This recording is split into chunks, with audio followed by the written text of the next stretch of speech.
कारे छोटका बहुत हाफरा रे, कहाँ जाना रे? का कहू चाचा, आज रिजल्ट एलो, जाती हुआ रिजल्ट देखे। अरे रिजल्ट एलो रे, तो लगा हमरो बेटवा मैट्रिक एग्जाम दिल के रे, ओकरे का है रिजल्ट रे? हाँ चाचा, ओकरो तो हैया चाचा, देख ले हूँ।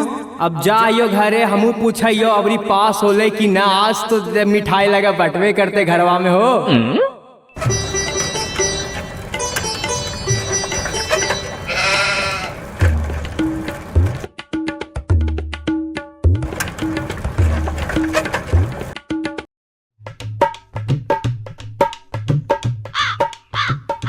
अरे कने के नहीं है?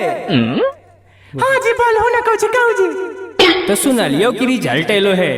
हाँ देखो ना, अभी छोड़ो तो खाना खा ले, अभी तो कर के देवे कर ले निकाल के। ये बजे तो खाना खाए उठाए 9 बजे, हम अभी ढल के बहस करके देखो अभी देवे के लिए खाना करके पूछो ना। अच्छा तो सुन, अबरी हम पूछियो रिजल्ट का होले, कने हो? लगा खाई था कागे।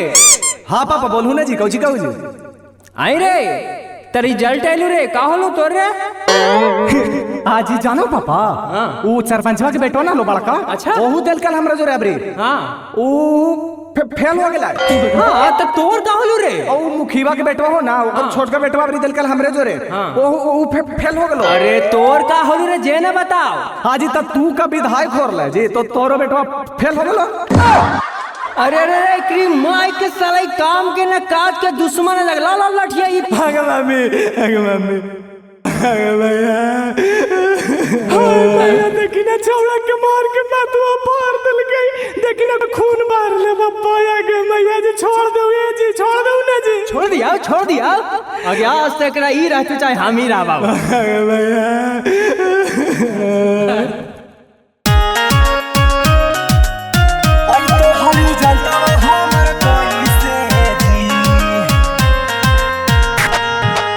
म्यूजिक बाय योगेश निराला।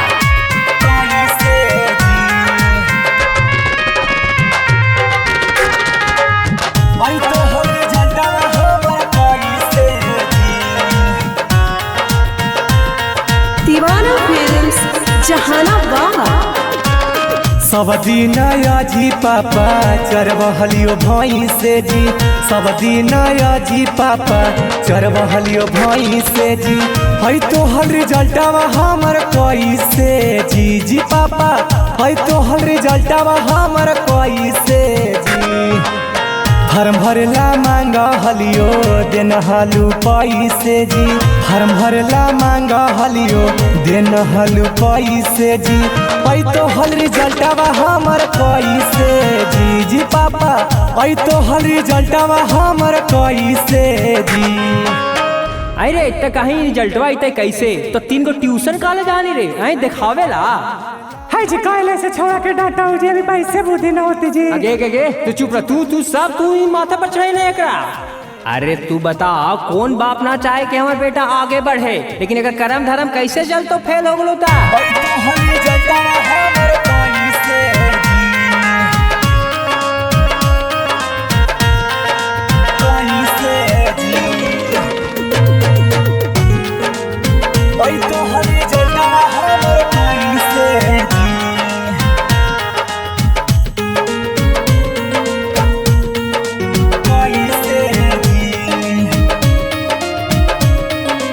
मिक्स बाय योगेश निराला।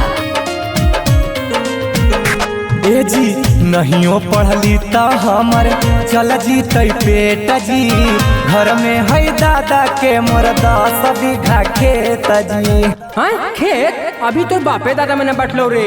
नहियो पढ़ली त हमर चल जीते पेट जी, घर में है दादा के मोर 10 बीघा खेत जी।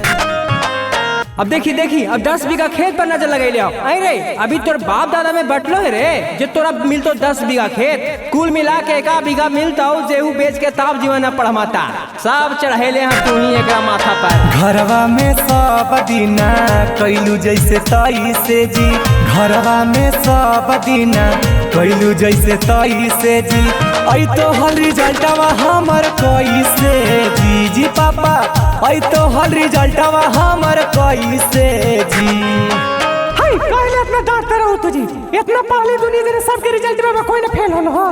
इतना डांट ले हूँ आएंगे गे फेल होवे तो का मतलब का आए एकदम अनपढ़े रहता हो। हम जान ना जान रही है कि कैसे फेल होलो है जे 5G आ गलो है ना जाने ही रात भर वीडियो कॉल से लड़कियन से बतियाते रहा आगे कहिया एक लूर दिमाग होतोगे। तो हम जलटवा हमर कोई से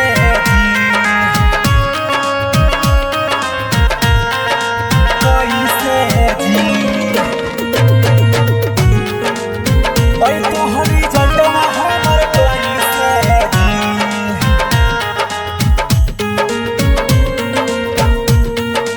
कोई से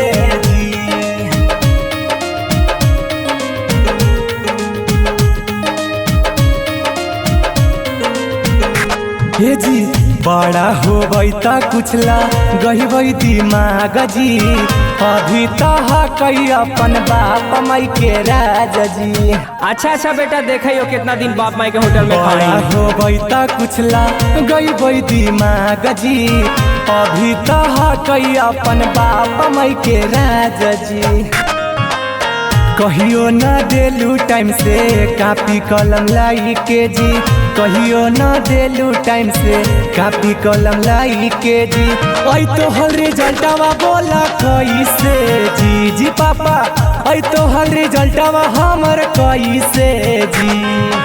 अरे तो नौटंकी हम देख लियो लो लठिया के मार के फाड़ दो पूरा गुस्सा में हो लियो हम आज कि अरे ऐसे करी के जिंदगी में जहर अरे तना बाबूजी मत घोर ऐसे करी के जिंदगी में जहर तना बाबूजी मत घोर। हे बाबूजी परही बड़ा रहा तोरे अगला साल रिजल्टवा आई जी तो मोर। हे बाबूजी परही बड़ा रहा तोरे अगला साल रिजल्टवा आई जी तो मोर। चल ठीक हो बेटा एक आध साल और तोरा पर खर्चा करके देख लियो न तो हाइयो फिर दिल्ली लुधियाना।